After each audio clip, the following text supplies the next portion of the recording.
sua ancoragem numa função simbólica e na multiplicidade de suas recomposições possíveis, como dizia Jacques Derrida.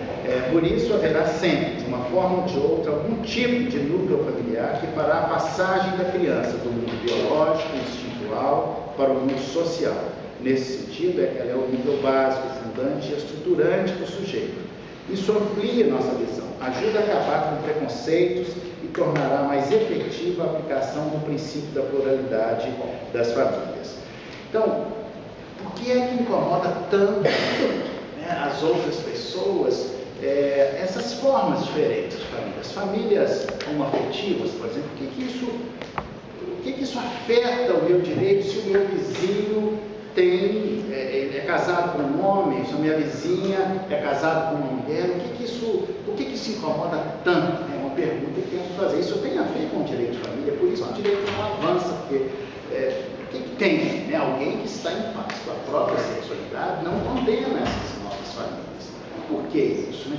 Por que nós temos que organizar? Claro, o direito tem essa função de organização, né? E sem isso não é possível nenhuma organização social, mas ele sempre se pautou em uma moral em que moral é essa? É isso que nós devemos nos perguntar.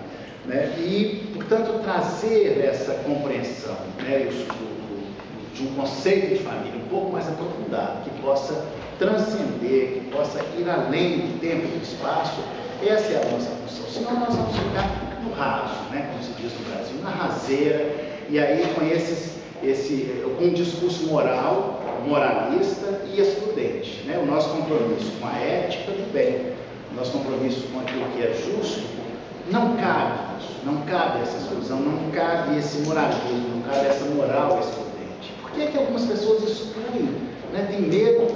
Em 2010, o Instituto Brasileiro de Direito de Família, o BDFAM, ele propôs uma mudança na Constituição para fazer uma alteração na forma do divórcio, simplificar o divórcio. Lá no Brasil agora, divorciar ficou bastante simples, porque ele não exige mais prazo para se divorciar. Antes ela precisava de 2 anos de separação de fato, 1 ano de separação judicial. Nós propusemos uma emenda, chamamos de emenda constitucional no 66, e acabamos propondo e conseguimos acabar com o anacrônico instituto da separação judicial, que é o que se chamava antigamente descrito, que significa, em última análise, um limbo.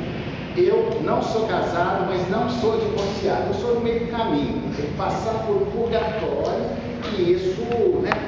Olha só como o Estado interfere na vida da pessoa. Então nós conseguimos alterar isso. E eu estive presente na articulação lá na Câmara, né, assim como outras pessoas do BDFAM, e o discurso que ouvíamos lá era o mesmo discurso de 1977, quando o divórcio foi introduzido no Brasil. Ou seja, vocês vão acabar com a família, vocês estão acabando com a família. Então, por que as pessoas têm tanto medo disso? O que atemoriza tanto? Né? Bom, então, esse medo, né, essa moral excludente, é importante que nós pensemos um pouco sobre isso, mas não é possível pensar o direito sem a compreensão de que o sujeito de direito é um sujeito de desejo. Portanto, o sujeito de direito é um sujeito desejante. É esse desejo que vai fazendo essas tramas, que encaminha, que desencaminha, que casa, separa, paga pensão, não paga, né? É o desejo, né? E aí vamos entrar um pouco na psicanálise, não vou entrar muito porque a Gisele Guarini, que é psicanalista, mas também doutora em Direito, vai falar um pouco mais sobre isso.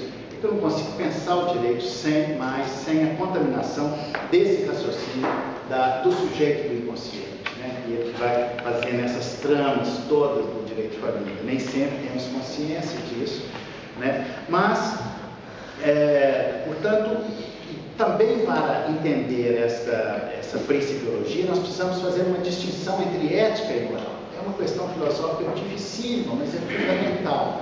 Né? Sem essa distinção entre ética e moral, nós também não estaremos próximos do ideal de justiça e vamos continuar repetindo injustiça histórica.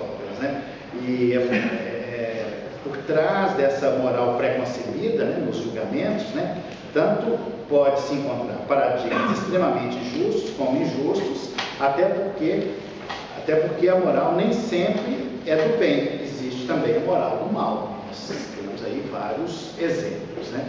Então, distinguir ética de moral é suspender o juízo, né? Para que nós tenhamos, para que sejamos sujeitos a morais, né? Não imorais, a morais, ou seja, e para que isso seja possível, e para ajudar a viabilizar os julgamentos e considerações éticas acima dos valores morais e estigmatizantes, a solução é buscar nessa principiologia. E quando nós distinguimos ética de moral, nós quebramos alguns mitos. Por exemplo, o mito da neutralidade do juiz. O juiz é imparcial, mas não é neutro. O juiz, ele é humano, né? Embora alguns achem até que não seja. Eles se acham acima do bem e do mal, mas o juiz, quando ele coloca ali uma sentença, né, ele tem um poder discricionário, e dentro desse poder discricionário ele vai daqui até aqui, mas ele daqui até aqui entra ali as suas concepções particulares, as suas concepções morais, as suas concepções de vida, e é isso que faz, que produz uma sentença. Portanto, nós